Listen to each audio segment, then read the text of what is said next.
Mga kapatid,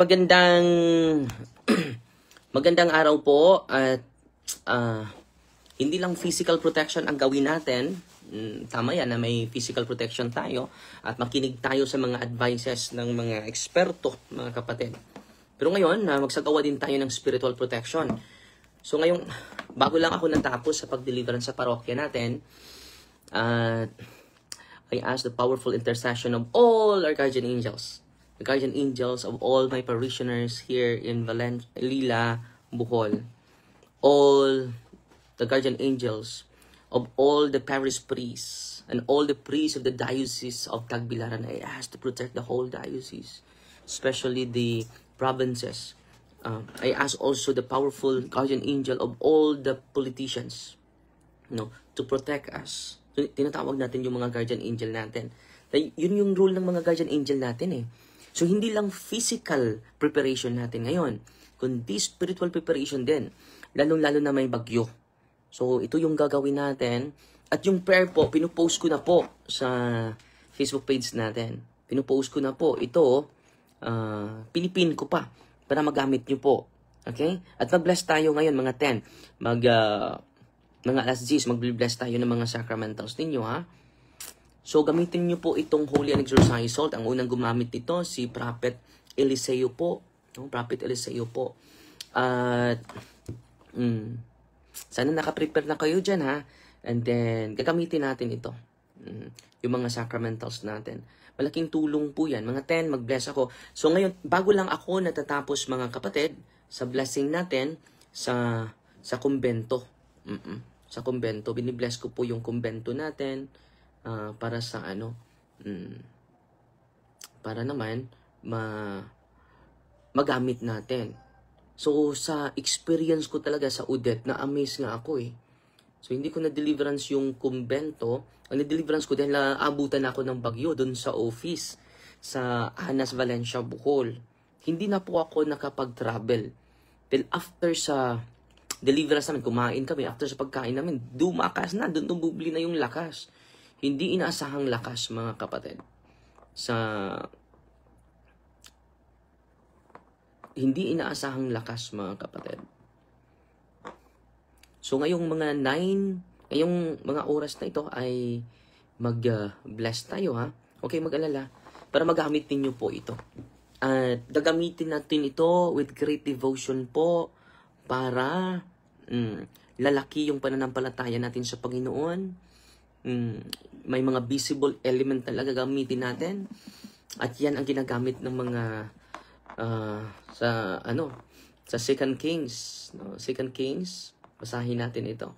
10 to 19. 22 na lang.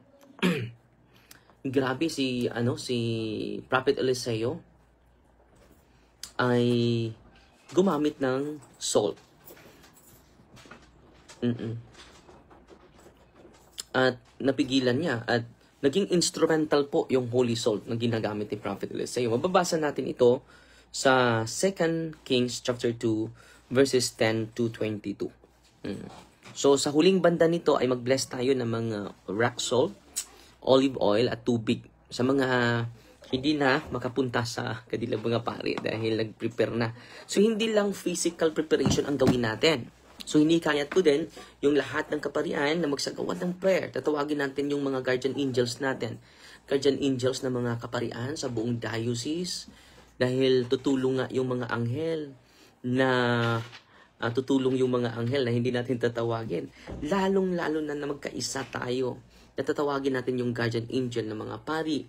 Guardian angel ng mga politiko. Lahat tayo may guardian angel.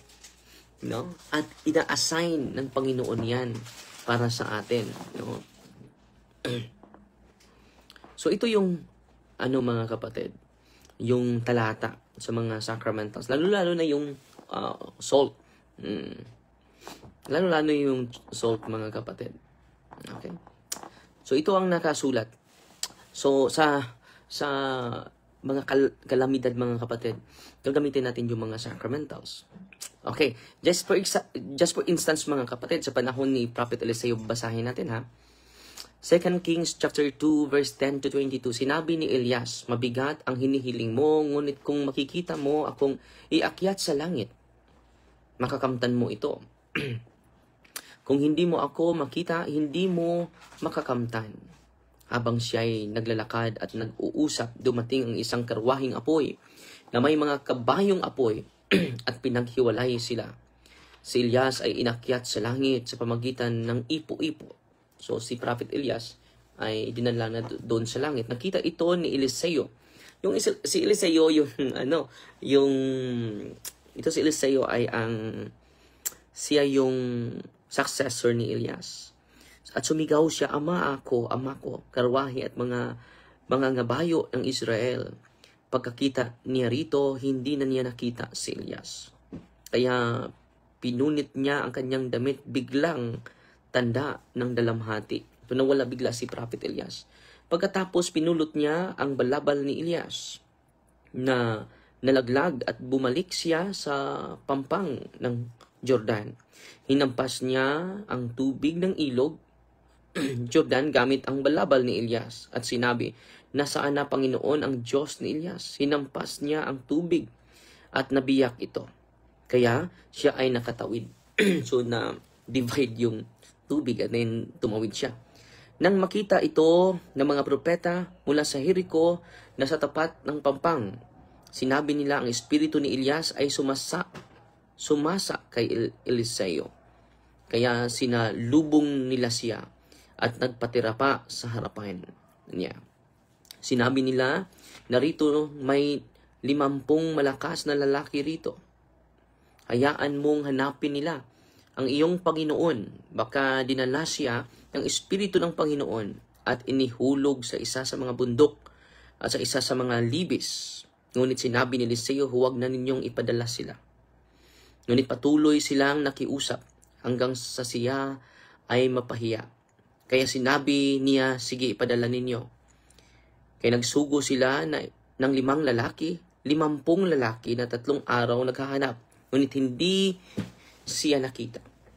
Nang bumalik sila kay Eliseo sa Jericho, sinabi niya, hindi ko na ba sinabi sa inyo na huwag na kayong pumunta? Sinabi sa mga tao sa lungsod kay Eliseo, maganda ang aming lungsod gaya ng nakita mo. Ngunit hindi mainam ang tubig at hindi rin tumutubo ng maayos ang mga halaman. Sinabi ni Eliseo, humingi kayo ng isang bagong mangkok at lagyan ninyo ng asin. Ito po, yung asin. No? Pagkatapos dinala nila ito sa kanya, pumunta siya sa bukal ng tubig, spring. Itinapon ang asin doon at sinabi, ganito ang sabi ng Panginoon, ginawa kong mabuti ang tubig na ito. Hindi na ito magdudulot ng kamatayan o pagkabaog ng lupa. Kaya gumaling ang tubig hanggang ngayon, ayon sa sinabi ni Eliseo galing sa Panginoon. So ginagamit na yung salt, kapatid. So kung lalalimin lang natin, yung pananampalataya natin, ay marami tayong matutunan, mga kapatid. Sa mga buhay ng mga, buhay ng mga santo. Ito yung promote natin. Mag-bless kag water. Yes, ngayon, mag-bless tayo. So, pinupost ko po yan. Para after sa live natin, mag-bless tayo. 3 lang yung i-bless natin.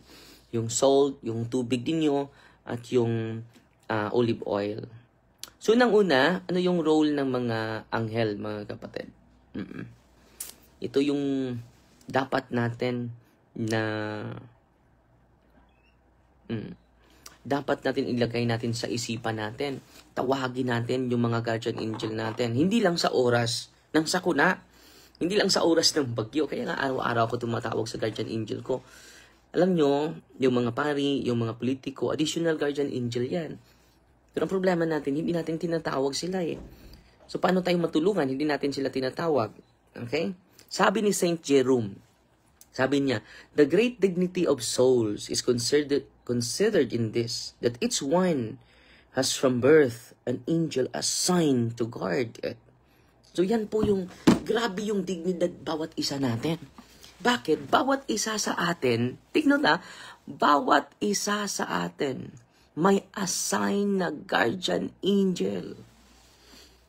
Bakit pa tayo matakot? May guardian angel bawat isa sa atin. Ang nangyari sa atin, hindi natin tinawag sila. So, araw-araw, mga magulang, makinig kayo. Mga pari, makinig tayo. No? The great dignity of the souls, of our souls, ang sabi ni Saint Jerome, is considered in this, that each one has from birth an angel assigned to guard it. Bawat isa sa atin may guardian angel. Wow! No? Iapi lang ang candle, basin mag-burn out. Sige, isasali ko yung candle.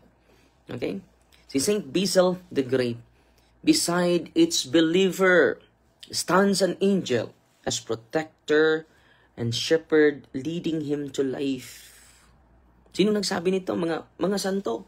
Si Saint Basil the Great. So matatapos sa live natin, punta tayo sa office, mag-deliverance din ako. And after sa office, sa St. Michael, punta naman ako sa bahay, mag-exercise din ako. And then after that, punta tayo sa ka Father Chiri dahil ilibing si Father Chiri ngayon. Dito naman tayo sa Catechism of the Catholic Church, mga kapatid. Itong teaching ng simbahan, hindi po ito akin ha. Mag-rely lang ako sa aral ng simbahan, hindi sa sarili ko. Ito yung official teaching ng simbahan. Kinu-quote pala ito. Quotation inside the paragraph is from St. Basil. So, yung binabasa ko. So, yung reflection ni St. Basil na ka-influence sa buong simbahan, mga kapatid.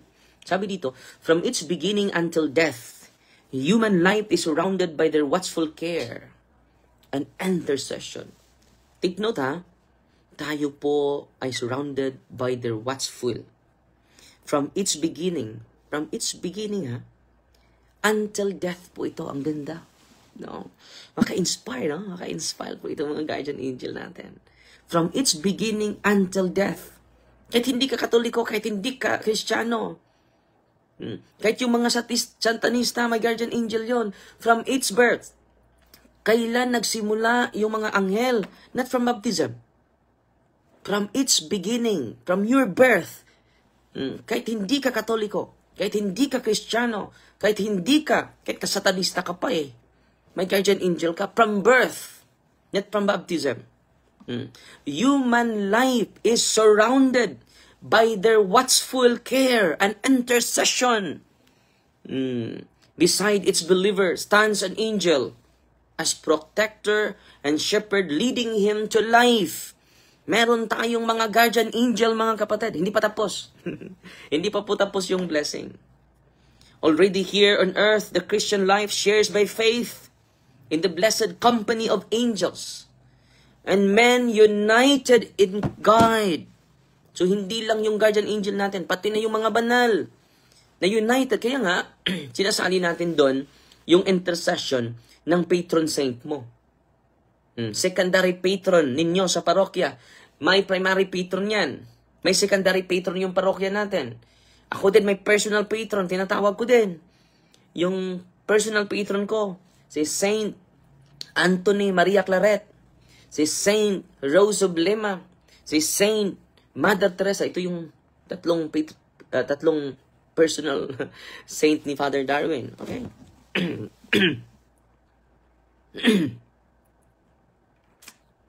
So yan po ha, CCC, binabasa ko yung CCC 336 po.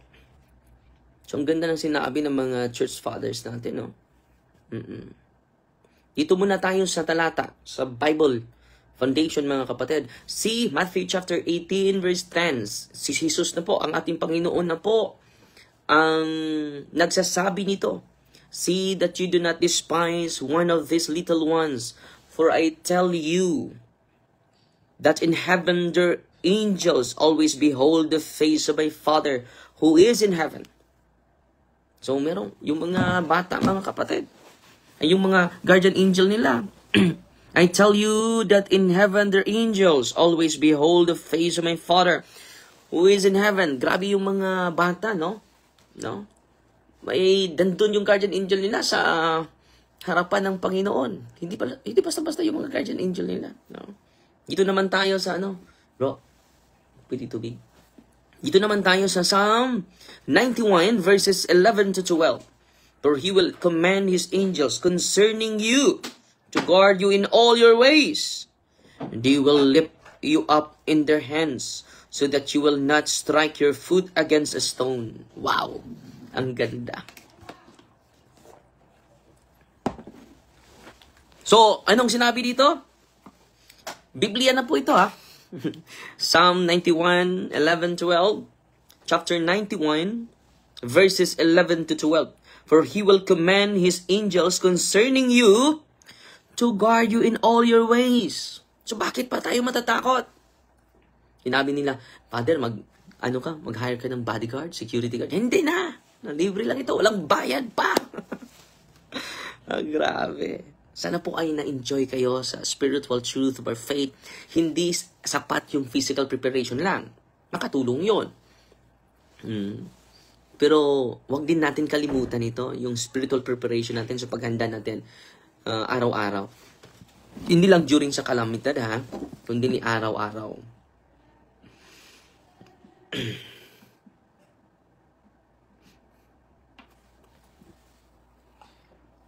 So, nandyan yan sa Biblia. So, yung angel is coming from angelos. Ano yung angelos? Latin po yun. Greek po yun, angelos. Meaning messenger of God. Angels serve as God's messenger to humanity. Example, dito sa Genesis chapter 16, makikita po natin, very active po yung mga anghel. Pero minsan, minsan na lang tinawag natin sila. Dahil lack tayo ng katekism, pati ako. No? Salamat na lang dahil sa Ministry of Exorcism, dito natin nakikita yung tulong direktamente ng mga anghel sa ating lahat. Okay? Si Saint Michael, oh. Salamat Saint Michael, ha? At ipagdasal niyo po kami at gabayan niyo po kami lagi. Okay? So, see, I am sending an angel before you to guard you on the way and to bring you to the place I have prepared. Mababasa natin ito sa Exodus chapter 23, verse 20. So, hindi pa po tapos yung blessing natin. Mag-bless tayo ngayon. I-prepare nyo lang yan. And then, ano pa? Dito sa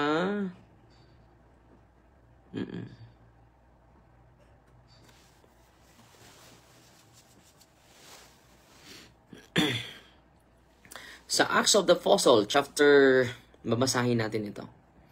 Acts of the Apostles, chapter 12, verses 7 to 10. Basahin natin. Sinisave si Apostol San Pedro sa anghel, no? Daniel chapter 6 verse 22. Ito, mga talata po ito ha. Babasahin natin. Yung buong talata mga kapatid. Una muna tayo. Pero ma-inspire kayo. So, I ask the powerful intercession of my parish priest, Father Gamaliel Gamas. I ask the powerful intercession of my own parish priest, my own guardian angel, and the guardian angel of Father Monsignor Jimboy Sacco, our diocesan administrator. No? I ask also the powerful intercession of all the guardian angels of the priests of the Diocese of Tagbilaran. At yan ang idasalin nyo ha. Yan ang ginagawa ko ngayon. So, babasahin natin. Paano niligtas ng guardian angel si San Pedro? Suddenly, an angel of the Lord appeared and a light shone in the cell. Dahil nabilanggo po si San Pedro. He struck Peter on the side and woke him up. Quick, get up, he said, and the chains fell off Peter's wrist. Then the angel said to him, put on your belt and sandals. And he did so. Then the angel said, put on your cloak and follow me. Sinundan niya, mga kapatid. No? Peter followed him out of the prison, but he had no idea that what the angel was doing was really happening. He thought he was seeing a vision. They passed the first and the second guard. Hindi nakikita si San Pedro. Ay lumampas lang siya sa mga mga gwardiya. Until came to the iron gate leading to the city, it opened for them by itself, and they went out and walked along one street, and suddenly the angel left him. So dito mga kapatid, this passage shows an angel as a deliverer and protector. God sends His angel to rescue Peter from imprisonment. So ngayon din mga kapatid, magpa-rescue din tayo sa ating mga guardian angel ha. Tawagin ninyo yung mga guardian angel ng anak ninyo. Tawagin ninyo sila, magkaisa tayo ha.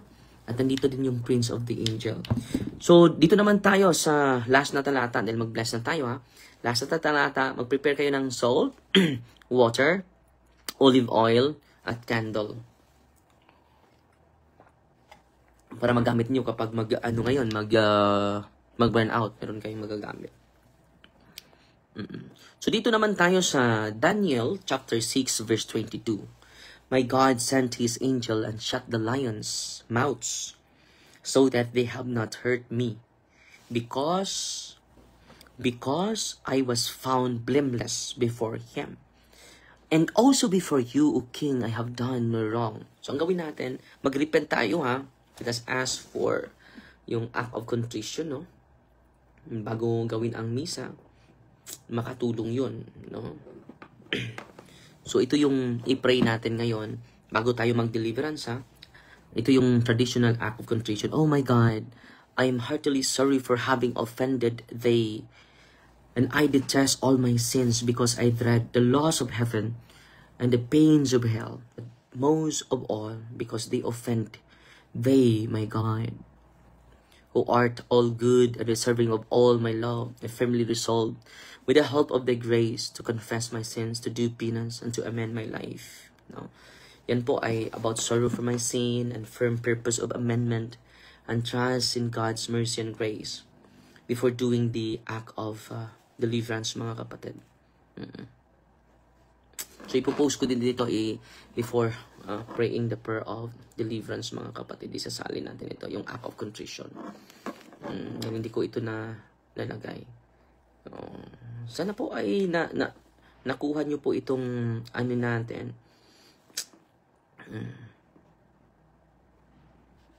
Yung prayer of deliverance ha. Sana ay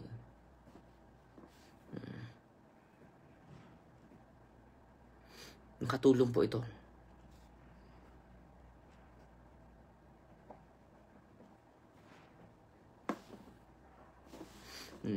So, pinupost natin at sinasali natin. At sana po na kayo nito. Okay, mag-bless na tayo ha. Sa mga religious items ninyo, unahin natin yung salt. After this, pupunta naman ako sa St. Michael Exorcism Center after this. Dahil mag-bless ako dun sa exorcism office natin. At yung mga sacramentals ay gagamitin natin. Okay? But before that ha, magsagawa tayo ng act of contrition. I-post na, Father, kay Amo Sad na i-pray. Yes, pinupost ko na po sa, ini-edit ko yung, ini-edit natin yung ating, yung timeline, ini-edit natin, yung, pinipin natin, nandyan na po yung prayer, traditional act of contrition, we're praying the prayer, deliverance prayer po, mga kapatid. So, magsimula na tayo ha. Unahin natin pag-bless yung salt ninyo. Sige. I-bless ko na lang lahat. Pati na yung general blessing. In the name of the Father, and of the Son, and of the Holy Spirit. Amen. The Lord be with you. The blessing of salt. Our help is in the name of the Lord, who made heaven and earth. You creature of God, salt, a first day of evil with the living God, by the true God, and by the holy God. By the God who ordered you, through Eliseus the prophet, to be cast into water, to cure its unfruitfulness. By thou purified salt, with the healthy believers, giving soundness of body and soul, to all who use they, in whatever place thou art sprinkled, may phantasm and wickedness, and Satan's cunning be banished, and let every unclean spirit be repulsed by him, who shall come to judge the living and the dead, and the world be far. Almighty everlasting God, humbly we implore your boundless mercy, that thou would die your goodness, to bless and sanctify this creature of salt, which you have given for the use of mankind. May all that use it find in it a remedy for soul and body, And let everything with it touches or sprinkles be freed from uncleanness, and the salt from evil spirit through Christ our Lord. Amen. So yung salt ninyo ay holy and exercised salt na po yan. Sunod natin i-bless ang tubig ninyo. You creature of God's water, I purge thee of evil in the name of God the Father Almighty, in the name of Jesus Christ His Son, our Lord, in the power of the Holy Spirit. That thou mayest be water fit to braces against the envious foe. Mayest thou be empowered to drive him forth and exalt him together with his fallen angels, with the power of the selfsame Jesus Christ our Lord, who is coming to judge the blessing and the living and the dead in the world before. O God, who for man's salvation, those dispense wondrous mysteries with the efficacious sign of water, hearken to our prayer, pouring forth your benediction upon this element, which we consecrated manifold purifications. Let this creature serve thee in expelling demons and curing diseases whatsoever, and sprinkles in the homes of the faithful, be it cleansed and delivered from harm. Let such homes enjoy spirit of goodness and air of peace, freed from baneful and needless names by the sprinkling of this water. May everything opposed to the safety and repose of them that will the end be banished, so that they may possess the well-being they seek in calling upon your holy name, and be protected from all peril through Christ our Lord. May the salt and water be mixed together in the name of the Father, and of the Son, and of the Holy Spirit. Amen. The Lord be with you, and with your spirit. Let us pray, Author of invincible strength, and King of conquerable in power, ever the glorious triumphant one, who restrained the force of the adversary, now overcome the forces of the differing enemy, who boldly put down hostile influences, prostrate and fearsome we beseech thee, Lord. Consider kindly this creature of salt and water, make it honored and sanctify it with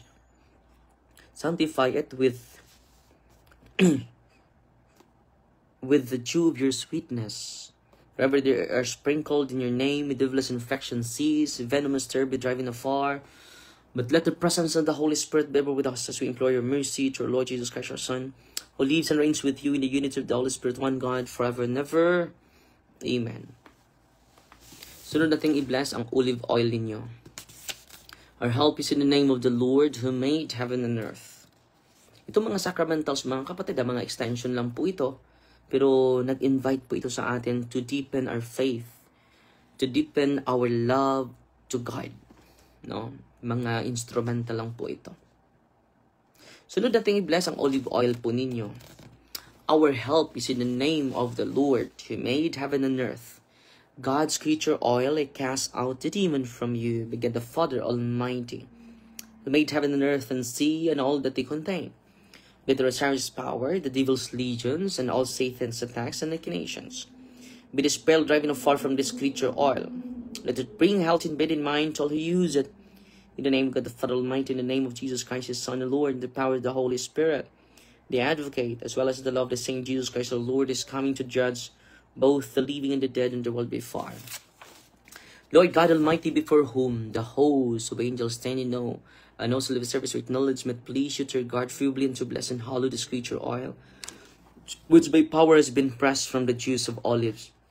You have ordained it for anointing the sick, so that when the made well, they may give thanks to you, the living and true God. Grant, we pray, that those who use this oil, which are blessing in your name, may be delivered from all suffering, all infirmity, all wiles of the enemy. Let it be a means of averting any kind of visitation from man, made in your image and redeemed by precious blood of your Son, so that he may never again suffer the sting of the ancient serpent, through Christ our Lord. Amen. So, may general blessing tayo. Kung may incense kayo, candles, rosaries, cross effects, medals, sacred images of God, sacred images of the angels, bells. Pero kung may pari na malapitan ninyo, magpa-bless kayo, ha. Last resort na po ito. Last resort na po ito sa mga walang malapitan. At kung lalapit kayo sa pari, hindi mag-bless, last resort na po ito. Ginagawa natin ito for last resort, mga kapatid. And then, ang pananampalataya natin, sentro sa Panginoon. Instrumental lang po ito. Extension to the sacraments. Yung kakapitan natin ang Panginoon. Siya ang magbigay ng protection sa atin. But He will use the sacramentals of the church, mga kapatid. At meron akong instruction na nilagay po sa pinipin ko sa Facebook page ko, ha. Sundin nyo po yan, and then go to your priest, receive the sacrament, ha. Kung merong pari matawag ninyo, the best. Na kung wala naman, make an act of contrition po. No, kneel down when you pray. Kneel down when you pray in front of your altars po. In front of your altars po. So, general blessing po. Heavenly Father, to your Son, Jesus Christ, our Lord, in obedience to Him, we embrace the ministry He has entrusted to His bride, the Church. Grant now in your mercy, we pray, a very special and powerful blessing. May these religious items that we will use the ministry of healing, spiritual liberation, and exorcism, dying the truth of blessing you bestow, may it be a very potent and terrible weapon against the attacks of the evil one and his legions. May these religious items mightily restrain the devil and his demons, and all unclean spirits, rendering them powerless and able to harm the affected your peace and people to whomever. These are used in the exercise of the ministry.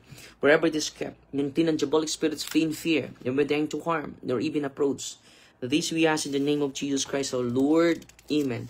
In the exercise of the ministry of healing, spiritual liberation, and exorcism, may Jesus Christ, your Son, be glorified forever. This we humbly ask in the name of Jesus Christ, our Lord. Amen. In the name of the Father, and of the Son, and of the Holy Spirit. Amen. Sa mga hindi nakasali, ngayong alas 12, sisikapin ko na makablessed ako.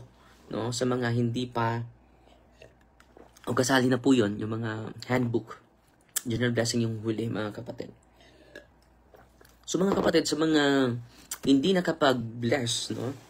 Mamayang alas 12, dahil alas 5 pa yung bagyo, no? Mamayang alas 12 po, ngayong alas 12, mag-bless tayo sa mga hindi nakaabot, okay? And then, last resort na po ito, ha? Sa mga pumunta sa pari, hindi nabigyan ng mga sacramentals. At nagpa-bless ng sacramentals, pero umaayaw yung pari dahil hindi nila alam paano. No? At ito pong mga sacramentals na ito, makatulong po na hindi tayo masakyan ng demonyo. No? Kahit anong pagsubok dumating ay maging matatag tayo. Hindi po ito superstitious belief dahil yung pananampalataya natin ay sa Panginoon lang. No? Katulad ni Prophet Eliseo, gumamit ng asin para ma-purify. Binasa ko kanina, 2 Kings chapter 2, verses 19 to 20. At anong gawin ninyo sa mga religious items ninyo? Ito po ha. Makinig po kayo ha. Makinig po kayo kapatid. So nandito po yun ito sa pinpost ko po. Instruction for protection during typhoon. Tino. No? I invite you, dear brothers and sisters, to pray this deliverance and protection prayer together in faith. So base sa pananampalataya. After praying, sprinkle holy and exorcised water around your home, asking God to bless and shield your dwelling from all harm. So, ang Panginoon yung tinatawag natin, ha? Then place holy and exorcised salt at the four corners. Pwede din i-sprinkle, pwede din ilagay sa four corners. Invoking God's protection over every direction. Finally, anoint each family members, yung holy and exorcised oil, making the sign of the cross upon their forehead and the senses, eyes, ears, lips, hands, and feet, with holy and exorcised oil. So, nag-bless tayo, di ba? Praying that they may be safeguarded in body, mind, and feet. Spirit. In body, mind, and spirit. Meron tayong talata, Psalm 91 verse 2. Do all this with faith and trust in the Lord's power. For the Lord is my refuge and my fortress, my God in whom I trust. Traditional act of contrition before praying the deliverance prayer. Dahil hindi kayo walang confession ngayon. So magsagawa tayo ng act of contrition, mga kapatid. So ito po. So sabay tayo, mag-pray tayo ha. Mag-pray na lang tayo dito sa online ng prayer. Sabay tayo. Sa lahat ng mga subscribers natin, punto por punto subscribers natin, magdasal tayo. Sabahan niyo ako. So alas 12, siguro mga alas 12, mag-bless din ako sa mga hindi nakaabot. Okay? The Father, the Son, the Holy Spirit. Amen. Together, oh my God, I am heartily sorry for having offended thee. I detest all my sins, because I dread the loss of heaven and the pains of hell, but most of all because they offend thee, my God, who art all good and deserving of all my love, and firmly resolved with the help of thy grace to confess my sins, to do penance, to amend my life. Amen. So simulan na tayo sa prayer of deliverance in the name of the Father, and of the Son, and of the Holy Spirit. Amen. Almighty and ever-living God, Lord of all creation and ruler of heaven and earth, we come before you in humility and faith, acknowledging our total dependence upon your divine providence. At this time of peril, when the forces of nature grow fierce and fearful, we implore you, stretch forth your mighty hand to protect us from the approaching typhoon. Lord Jesus Christ, you who calmed the raging sea and commanded the storm to be still, look with mercy upon us. Your people who cry out to you in trust and hope, speak once more your sovereign word, peace, be still, and shield us from the destructive power of wind and rain. Preserve our lives, our homes, our fields, and all entrusted to our care. Deliver those in danger and sustain the weak and the fearful. Holy Spirit, Spirit of strength and consolation, pour into our hearts the gift of serenity amidst the storm. Grant us steadfast faith in the Father's love, and inspire us in us as a spirit of charity toward one another, that we may become instruments of God, of your peace and compassion. Most Blessed Virgin Mary, Star of the Sea and Mother of perpetual help, spread your maternal mantle over us and our land. Intercede with your Son, our Lord Jesus Christ, that we may be delivered from all harm and preserved in safety. Saint Michael, the Archangel, defend us in battle. Be our safeguard against all evil and danger, and protect us from every calamity that threatens body or soul. Our beloved patron, Our Lady of the Holy Rosary, Saint Roque, pray for us and for this community which honors, especially the social media community, which honors your name. Stand before the throne. So call your guardian angel, call your patron saints. Stand before the throne of God and plead for our deliverance, that we may be spared from destruction and remain steadfast in faith through every trial. Holy guardian angels, the guardian angel of Father Monsignor Jimboy Sacco, the guardian angel of Father Gamaliel Gamas, my guardian angel, all the guardian angel of all diocesan and priests of the Diocese of Tagbilaran, all the guardian angel of my parishioners,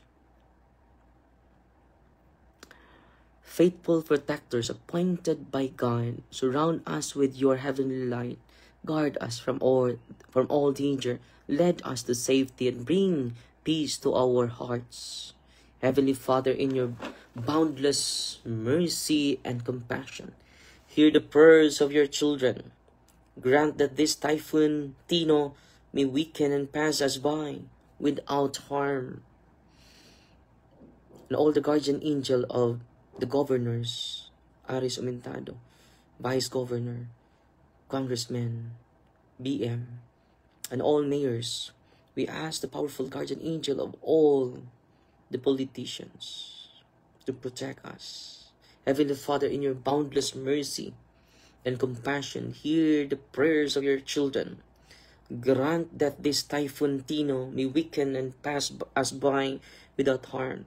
May your holy name be glorified in our deliverance, and may we always trust in your provident care.